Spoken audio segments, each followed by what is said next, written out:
But to keep the program moving, we'll just move to a couple of open challenges, and we'll start with Leila. Leila with the Office of Enterprise Services with the city. Thank you very much.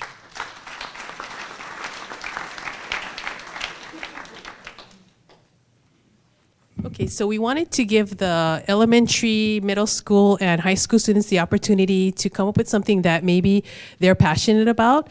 So we're going to do an open challenge that's just for school age children. So if you know anybody that's going to form a team, and we came up with some ideas that we'll put on the GitHub site, but anything that they're interested in, like rating school lunches, what's going to be on the menu for the day, what they possibly want to see in terms of particular subjects. We're going to have a whole training session this afternoon. The schools are doing design thinking, those kinds of things. What would interest them?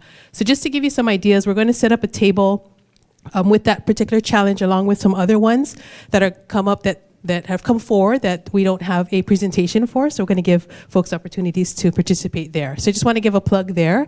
And just to give you some housekeeping things, we're going to actually transition to a configuration where we'll have more collaborative space after this, and then we'll have all the presenters available to answer more questions. Okay?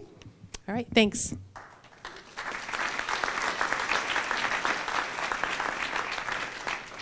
And in the, I guess, the spirit of open challenge, we also have a category of open challenge for any of you who want to have perhaps your own project, or you have your own team, you have your own idea that you might want to put forth, let's say a project or a prototype. So there is an opportunity to do an open challenge, and we will set up a table for doing that. I think on the agenda, you see an example there. There is a lot of data out there for, let's say, campaign spending information, about candidate information. So that's an example of some of the data that is pretty solid and pretty dependable. So if that's something that you're interested in, you could work on that. But again, the open challenge is for you, whatever idea or prototype that you might want to work on.